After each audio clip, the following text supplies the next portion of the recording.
Hi guys, this is Kaiong, and once again welcome. If this is your first time watching this video, thank you. If you are one of the subscribers, welcome back. Today we'll be going through pretty much something similar as the previous videos, some market analysis. For today we'll be going through actually much I would say a lot of pairs, a lot of potential plays are coming up. Some of them have already hit TP1, which most likely will be more of a trade review. Some of them have been stopped up as well, right? So let's just quickly jump into the market. The first pair that we want to look at is actually the New Zealand yen pair. Um, from this on the daily chart, you can see it's really a bullish trend, a very strong uptrend. So we'll be looking to trade on a trend continuous setup, right?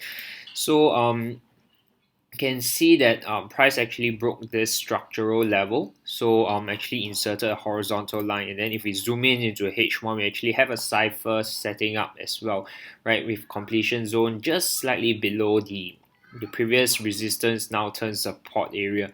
So if price actually comes down to this area, the 91.5 region, um, what you can do is you can look for potential long opportunities. It can be up to you if you want to put the pending order here, or even if you want to wait for a valid price action, that's also possible, right? The next pair we want to look at is actually the pound New Zealand. This is actually on the daily time frame. You can see a huge godly setup, right? Yeah, so you can see how price action actually so-called put on a very nice pin bar on this day. Yesterday, just right at the PRZ area, right? So today price has reacted pretty well. So I personally I did not enter this trade because by longing the pound New Zealand pair, um, especially on the daily time frame, right? I'll be actually paying a lot of interest because I'm selling the New Zealand dollar. So up to individual trader. So for me, I actually give this pair a miss, right? So the next one we want to look at is the Euro New Zealand. This one I entered on the smaller time frame and it was stop out. There was actually a cipher pattern setting up yesterday, right? So this trade was pretty quick. So something just today, the New Zealand weakened and then price shot up, and then this pair was stop out, right?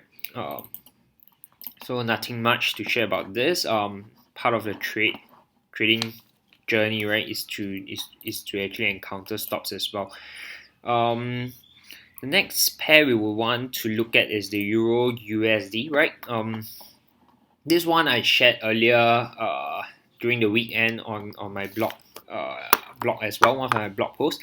So we were actually looking for a short opportunity around this gray area, right? So you can see how this price action actually forms a pin bar, and then price actually rolls over to hit our TP1, right? So I'm actually still holding on to my half of my trade with stop loss at break even, and then targeting somewhere around here as well as here, right, for my target 2. So this was I would say a pretty nice trade taken on the euro dollar.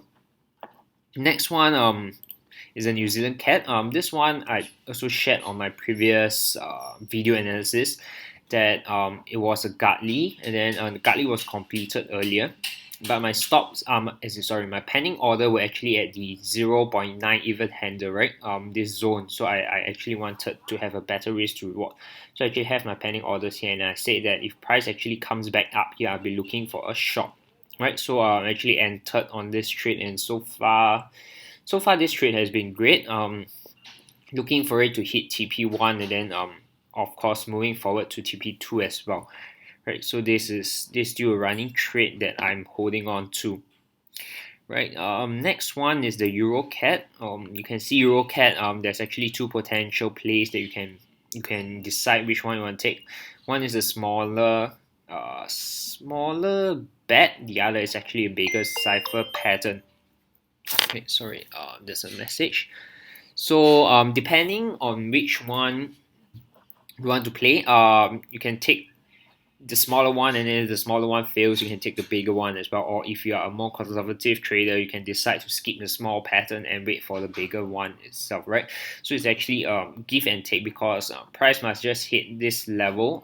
If you can see, this is actually one of the previous resistance level as well. So price might actually just hit here and continue further down, right? We're still bearish on the euro. That's why I'm actually identifying just the bearish pattern itself. The next one is the Aussie Cat. You can see Aussie Cat is actually trapped in between two potential plays. One is the bullish cipher, the other is the bearish bat itself. Right, so price is pretty close to our entry area. So what you can do is you can look for potential or nice rejection of price action around this area, and then you can long the market, with the first target and then second target with expecting a completion up here with this bearish bat itself. This 78.6 level, I would say pretty not too bad. This zone itself is probably a very good support area as well, right? But of course, we will never know if price will actually bounce this area or just break through it, right? So it is a risk after all, right? The next pair we want to look at is the Kiwi pair itself, right? This one I also shared earlier that there's actually a cipher pattern setting up, right? With this PRZ area just below the previous resistance level, right? And then you can see price action setups a double top as well, right? With RSI slight divergence, I would say. Yep. So I'm actually in this trade as well. Hit TP1, so we are actually targeting for our target 2, right? Our take profit level 2, right? So this is a trade that I'm still riding so far. The next one is Aussie New Zealand. Aussie New Zealand. Earlier there's actually a godly pattern that hit our stops, right? This was the area where we actually took a trade because of a godly completion in confluence with a previous support level, right? But as I said, we never know which support will hold, and then price just managed to break through. And then what you can see here, right? If you go up to a daily time frame, price actually forms a very nice pin bar, bullish pin bar. So what you can do is, if you decide to trade this pin bar, you will be able to wait for price to maybe retest this support level, and then you can enter a trade with stop loss just below that pin itself, targeting up, right? So what you can see is that price has been ranging so far for this pair. Yep. So after that, the next one we'll look at is the USD franc. So you can see this pair itself, there's two potential play, right? One is the bat pattern, the bullish one. One is a bearish cipher itself.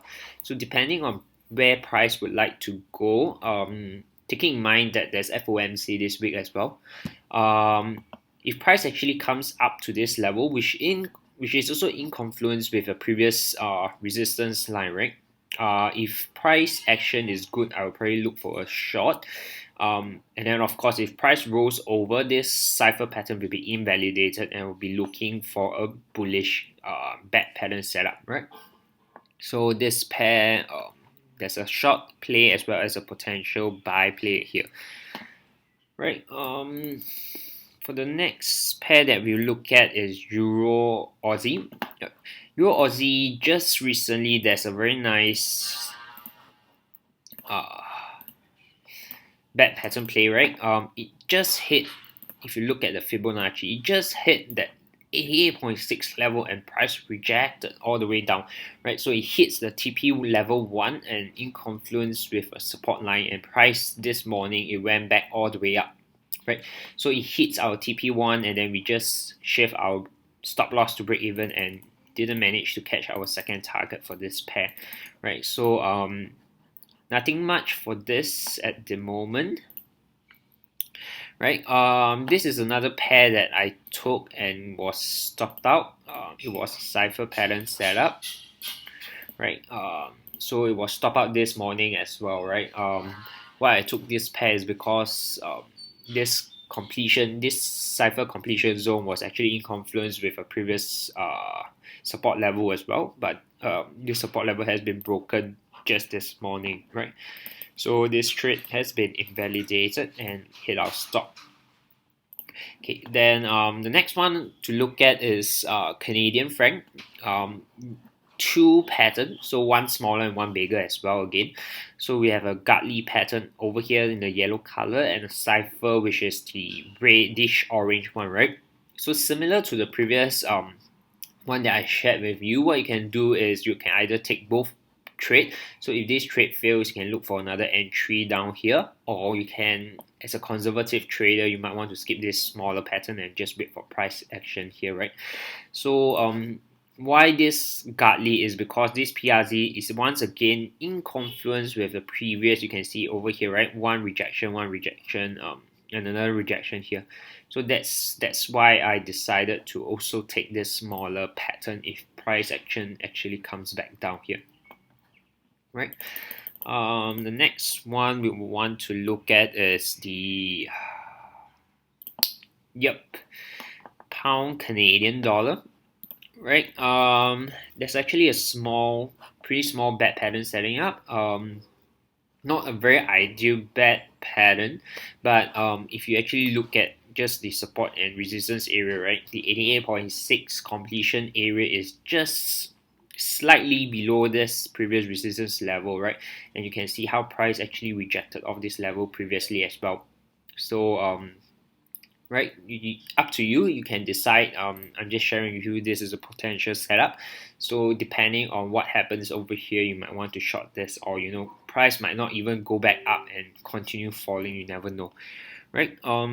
Yeah. So far I've been sharing with you our patterns play. Recently I've also been looking at some intraday, or I would say some new setups and different indicators, right? Just trying to forward test it. Would like to share with you two currency pairs. The dollar yen itself, right? So as well as the pound Aussie. So we look at the dollar yen first. You can see that on the daily time frame, price has broken the previous structure level, right? And then a nice rejection of this level as well. So what we can see on the smaller time frame is if we pull in our Fibonacci using this level, right? This level, this structural level, is currently in confluence with F3, which is actually a 38.2 Fibonacci zone. So what I can say is, if price comes back down, if we zoom into a H1, right? You can see this green and red, they are actually Camarilla levels. It's one of the pivot indicators as well. So you can see there's much confluence around this zone itself, the 116.08 or 116.1 area. So I would say if price actually comes back down, what we can do is actually to look for a long opportunity to ride on the trend itself, right? Yep. So if I pull in another closer fib, the recent swing, you can see that the F5, which is a 61.8 Fibonacci, is also around this area. So yeah, pretty much confluence area around here. So should price actually comes back down here, what we can do is, depending on price action, we might want to enter on a long trade itself. Right. The next one is the pound Aussie. Just now I mentioned something very similar, I would say. If I'm not wrong, my orders has been entered. Yep. Okay. So this one, right? What we did was we pull in, right, similar to how we set up the dollar yen pair. There's actually a resistance area. So previous support now turn resistance level, right? Then what we did is we pull in a Fibonacci and we have a F3 confluence, and then if we go down to a H1, we then once again have a pivot confluence as well, right? I believe if we pull in a fib, what we see is, right, this area is right, the gray one. There's also a F5 level, which is a 61.8 level. So yep, so I'm currently short in this trade. So we shall see how it goes, and if everything goes well for this, I might share this strategy out on my trading manual as well, right? So once again, thanks for watching my video, and if you enjoy or have any comments, right, feel free to actually drop a comment on and subscribe to the channel. So in order for me to also improve further for the future analysis, right? So once again, thank you and happy trading.